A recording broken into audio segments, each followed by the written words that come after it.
자, 민원연의 언론 어게인 부산 민주언론 시민연합 김보영 정책위원 함께합니다. 어서 오십시오. 어서 오십시오. 네, 안녕하세요. 김보영 정책위원입니다.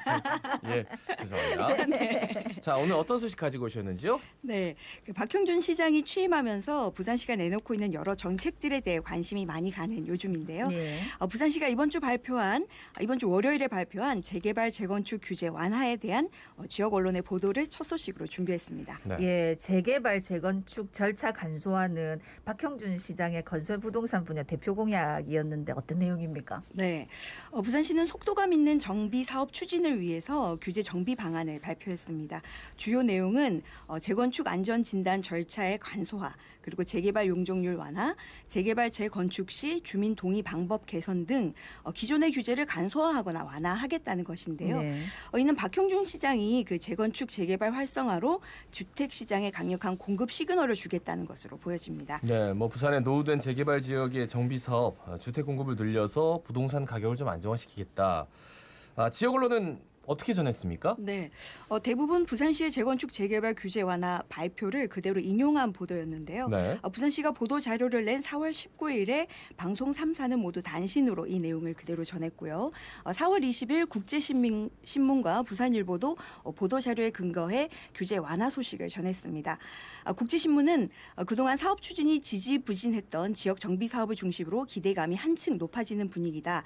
그리고 사업장의 조합원들에게 상당한 기대감을 안길 것으로 예상된다 등의 재개발 사업장의 기대감을 집중했고요. 예. 부산일보도 이번 규제 정비로 약 15년 정도 걸리던 재개발 재건축 사업 기간이 대폭 단축될 것이라고 한 박형준 시장의 말을 직접 인용하면서 규제 간소화로 인한 기간 단축을 강조하기도 했습니다. 그런데 문제는 이번 간소화 완화 정책이 가져올 효과에 대해 긍정적인 측면, 기대감만 지역 언론이 집중했다는 네. 것인데요. 이 강력한 공급 시그널이 자칫 재개발 지역에 대한 투자 심리를 자극해서 오히려 주택 가격의 불안정을 불러올 수도 있다는 겁니다. 가격 불안정의 피해는 결국 주택을 실제로 사고자 하는 사람들, 실수요자들에게 돌아가게 될 텐데요. 이런 지점도 지역 언론이 짚어줬어야 하지 않나라는 생각을 했습니다. 이 지점은 국제신문이 사설을 통해서 지적을 하긴 했습니다.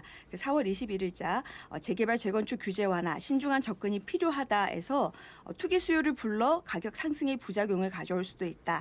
섣부른 정책은 실패만 거듭할 뿐이다라는 내용으로 규제 완화의 우려점을 지적을 했습니다만 이 사설도 투기로 빠질 위험성에 대해서만 지적을 했거든요. 네. 사실 현재 부산의 그 재건축 재개발 문제로 인해서 항상 지적되어던 문제가 있었는데 재개발 과정에서 원주민의 재정 자금을 가로막게 되는 문제라든지 또 자연 경관을 사유화하는 고층 건물 개발로 귀결될 수도 있는 난개발의 가능성 문제, 이런 부분들은 여전히 의견이 좁혀지지 않고 있는 문제거든요. 네네. 네, 또 재개발 재건축으로 대량의 주택 공급이 이루어지더라도 그 혜택이 누구에게 돌아가는가에 대해서도 한번 생각을 해봐야 된다는 거죠.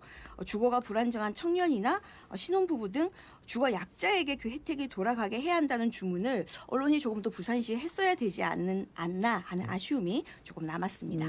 네. 어떤 정책이 하나 발표되고 시행되면 물론 이제 긍정적인 효과도 있지만 또 다른 측면에서 부작용이나 걱정해야 될 점들이 분명히 존재합니다. 방금 쭉 설명하신 부분에서 언론이 좀 조명해줬으면 좋겠다 하는 부분이 다 나왔으니까. 그리고 저는 덧붙여 지금까지 어떤 규제가 있었다면 다 이유가 있을 텐데 그 규제에 있었던 이유들에 대해서 아니면 필요 없으면 필요 없는 거에 대해서도 한번 좀 설명을 해주면 좋겠다 하는 생각이 들더라고요. 잘 모르니까. 지적이십니다. 그래요. 이게 부동산 정책은 워낙 민감하기도 하고 맞아. 특히나 이게 어떤 반응을 가져올지 반향을 가져올지 전문가들도 정말 의견이 너무 달라요. 당장 올 연말에 부동산 오릅니까 떨어집니까 이렇게 물어보면 제각각입니다. 열에 5은 오른다, 열에 5은 떨어진다. 그러면 앞으로 규제를 완화해야 됩니까? 아니면은 규제를 좀 더 높여야 됩니까? 규제를 완화해야 된다 5명, 좁혀야 된다 5명. 그러니까 이게 조금 더 지켜보겠다라는 의중으로 좀 살피셔도 앞으로는 왜냐하면 이게 하루아침에 나타나는 건 아니거든요. 그렇죠. 부동산 정책이라는 게 좀 더 지켜보고 좀 더 관찰하고 저희도 면밀히 따져보겠습니다. 네. 자, 다음 소식은요? 네, 이번 주는 지역의 이슈가 좀 많았던 한 주인데요. 그 굵직한 사건으로 부산대와 부산교대의 통합 문제, 그리고 생곡의 그 재활용 쓰레기 문제를 꼽을 수가 있겠습니다. 예. 부산대 부산교대가 통합 MOU 체결 소식을 전했고 또 생곡 쓰레기 재활용 쓰레기 문제 네. 부산 MC 뉴스로도 전해드렸는데 어떤 점이 문제였습니까? 네, 부산대와 부산교대 통합 MOU 체결 소식을 지역 언론이 모두 주요하게 다루긴 했습니다. 그 지역의 메이저급 국립대가 통합하는 것이기 때문에 학교 구성원뿐만 아니라 지역민들도 많이 관심을 가진 뉴스였고요. 예.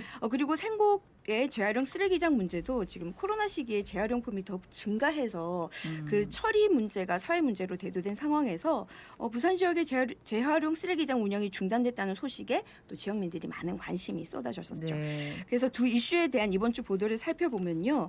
부산대 교대 통합 관련해서는 부산대 교대 통합 MOU 접점 없는 대치, 거센 반발 속 부산교대 부산대 통합 MOU 체결, 그리고 부산교대 부산대 통합 MOU 서면 체결 강행 등으로 약간 갈등의 대치 상황에 조금 주목한 네. 모양새였고요. 네, 예. 그리고 생곡의 재활용 쓰레기장 보도는 생곡 재활용센터 봉쇄, 쓰레기 대란 우려, 주민 갈등에 문 닫힌 생곡 대란 우려, 그리고 재활용 쓰레기 대란 예고, 시민 불표 우려 등으로 갈등으로 인한 결과, 즉 시민의 피해에 좀 집중한 보도였습니다. 그러니까 이제 갈등 원인이 뭔지를 좀 충분히 알려줘야지 시민들도 이 내용을 보고 아 이렇구나 저렇구나 판단도 하고 또 내용을 잘 알 텐데 네. 너무 갈등 상황이다 하는 중계 위주로 네, 네. 해서 조금 정보 전달이 아쉬웠다 하는 말씀이신데 그러면 뭐 사실 좀 어려운 문제이긴 하지만 네, 네. 지역 언론이 이런 갈등 이슈 어떻게 보도하는 게 맞다고 생각하십니까? 네, 제가 생각해도 어려운 문제인 것 같은데, 네. 네, 두 이슈 모두 그 당사자들의 이해관계가 걸린 문제라서 누가 옳다 그르다를 판단할 수 있는 문제는 아니거든요. 예, 예. 네네. 그러니까 그런 측면에서 지역 언론이 한쪽의 입장만 전한다든지 또는 속 시원한 해결 방법을 제시한다든지 그럴 수는 없는 이슈이긴 네. 합니다. 예. 그렇다면 그 시청자나 독자들에게 필요한 정보는 이번 이슈에 대한 갈등의 원인이 무엇인지 네. 그리고 본질적인 문제는 무엇인지에 대한 자세한 정보라고 볼 수 있겠는데요. 그러니까 이유를 모르면 어떤 해법이 옳은지 판단 자체를 할 수가 네네. 없잖아요. 예, 예. 네, 그래서 지역의 갈등 이슈가 발생했을 때는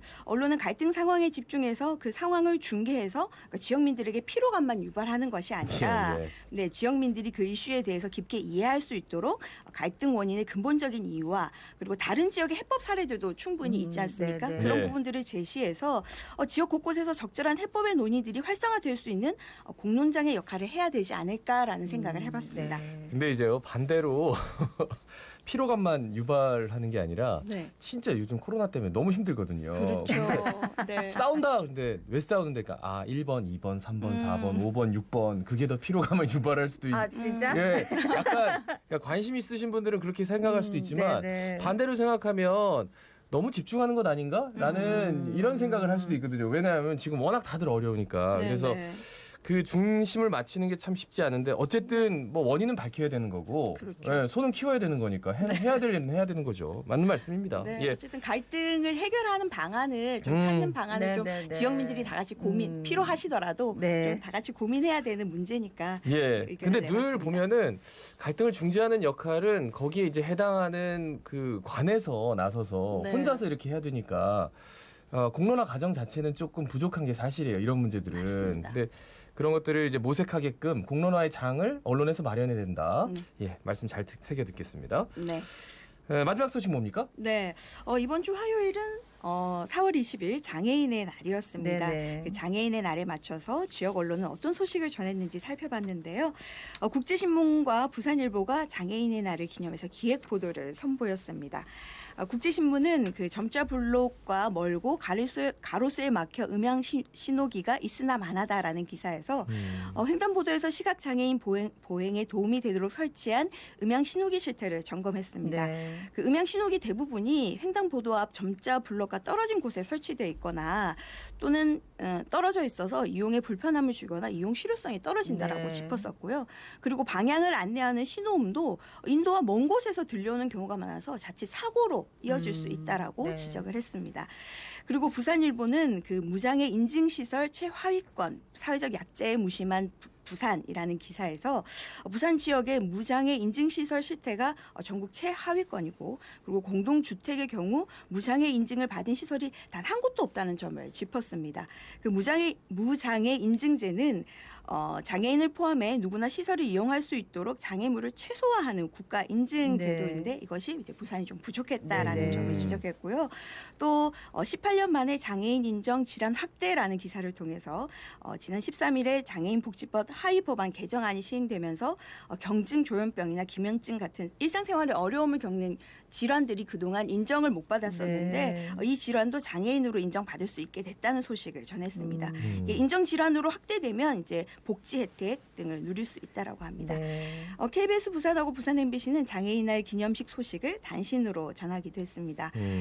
장애인 당사자분들이 그 언론의 가장 큰 문제점으로 지적한 것이 그 장애인의 날에만 장애인 뉴스가 등장한다는 것인데요. 네. 장애인의 날이라는 기념일에도 장애인을 위한 사회시스템이 어떠한지 점검한 기사들이 조금은 부족해 보여서 좀 아쉬웠던 날이었습니다. 그러니까 그런 얘기 하잖아요. 무슨 날이라서 이렇게 하느냐라고 하는데 그 날조차도 안 하면 어떡해? 지금 그 말씀이세요? 네.